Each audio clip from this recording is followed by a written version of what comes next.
Feng Shui. Tips to check the feng shui of your home, as well as election reaction in real estate, your Los Gatos house of the week, price reductions of the week, and highs and lows. Let's get moving here. Okay. I'm not a huge talker about this feng shui thing. It's kind of always been a struggle, but there is some sort of rhythm and flow to it. There's a logic behind it. And remember what I always say is no more than three things on a surface. If you look at my shelf over here, oh, look at that. I just broke this thing. Look at my shelf. There. No, got to get lighting. Yeah, if you look at the shelf, there's a lot of clutter everywhere, which means, on my walls, I have 4, 5, 6 different things, but that's because I live here. I'm living here. I'm enjoying it. But the feng shui idea is how do you make it a stronger flow of energy and make things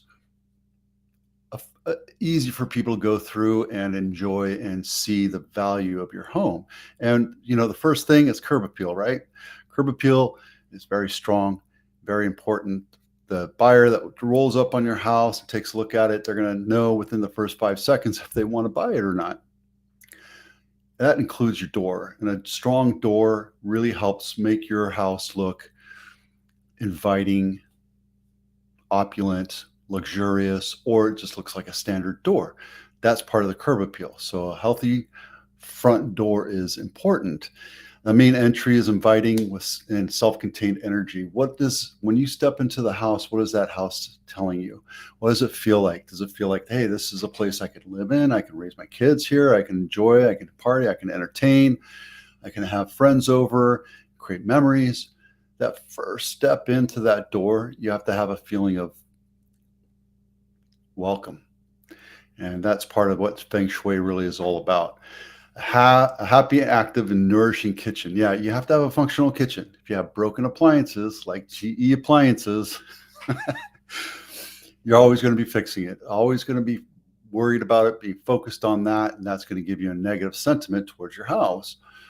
So my suggestion is make your house, your kitchen, as inviting and open and for entertaining as it is for making dinner for your family. Bedroom is the most loved room in the house. It's absolutely true. You spend the most time in your bedroom, believe it or not. You spend some time in your living room and kitchens, but you spend a full 6 to 8 hours in your bed sleeping, so might as well make it comfortable in yours. So make sure that that's an important room when you're showing it off, right? It says, instead of focusing on our attention on grand living rooms and expensive dining to impress others, it would do the house and us so much good to create good feng shui, a good feng shui home, by keeping our attention on the bedroom. Yeah, I'll tell you what, that makes a lot of sense, right? Okay, election reaction. What are your thoughts on what happened last week? Like I tell you 100 times, I don't care who the president is. I'm still going to sell houses. Doesn't matter who the president is. If the market is up, if the market is down, houses still sell.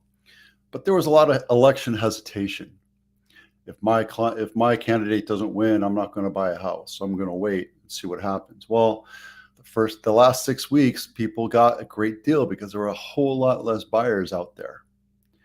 Less demand versus the supply meant deals were had. Now that everybody's back into the market, the next 6 weeks are going to show us that there's more competition, right? Now, mortgage rates are going to come down. Mortgage rates are supposed to come down.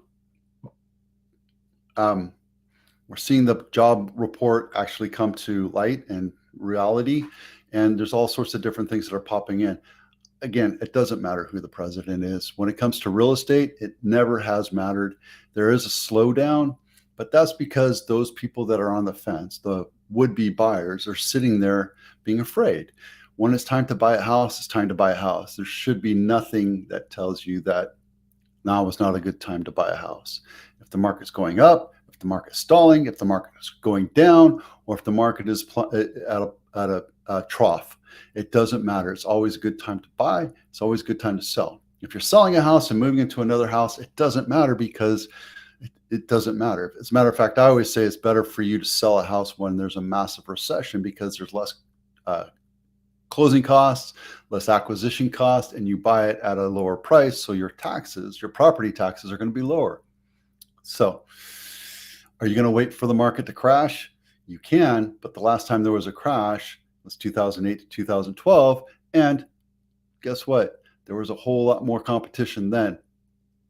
So are you willing to work with competition and get outbid 100 times? Totally up to you. Los Gatos House of the Week. This is Tate Avenue, not my listing. 3-bedroom, 3-bath, 1785 square feet, built in 1910. This thing's over 100 years old. Holy moly. The reason why I picked it is because it's right down the street, walking distance to Santa Cruz Ave. So let's take a quick look inside here and look at the inside of this house. Nicely staged, very old Victorian looks to it. Nostalgic. I like the green cabinets. That's kind of cute. I like that. Makes sense. It looks like the inside of this kitchen is a little tight. That's 3.5 feet right there. But, you know, this house has a lot of character and it looks like an old Victorian type house with a lot of character in it. So if you're looking for a house with a little bit of character, this looks like it's in a basement. That might be kind of nice. Comes with a washer and dryer. That's important. And a small backyard. There you go. And here's your floor plan. You can stall on that and take a look at it. But there you go. That's Los Gatos House of the Week. Am I missing anything? Price reduction? No. Price reductions. Let's go to price reductions. There's 187 price reductions out of the total 882 active homes for sale right now. That's 22%, I think, 21% all over. So yeah, guys, if you're looking at a house that's been on market for a little bit, you might still see a little bit of competition, especially if you see a list price decrease. But don't make the mistake that if it goes down, you can go down and further lower the price. There might be some more competition on it. So, you know, this house has only been on market 30 days. It's in Willow Glen. It's built in 1926, so it's 98 years old, and it's a 2,600 square foot house. It's listed at, what's the price at? Oh, down here. $2.3 million. So they dropped it $100,000 just to get some attraction, get some tension or traction on it. So is it something you're willing to look at? Let's go take a look. This episode is brought to you by the Home Inspection Checklist. If you haven't bought it, downloaded it yet, do it now. This is a great time to start your honey-do list, start getting it done. It allows you to go through and check a look and see every nook and cranny of your house and get that honey-do list started so that the day that comes when it's time to sell your house, you have everything fixed up and always disclose. All right. The highest sold price was $11 million. The lowest sold price is $768,000. I don't have that. Do I have that? No. And then we have 882 actives. 187 of them are reduced in price, which is 22%. And right now, with the number of closes, we're looking at a pretty good median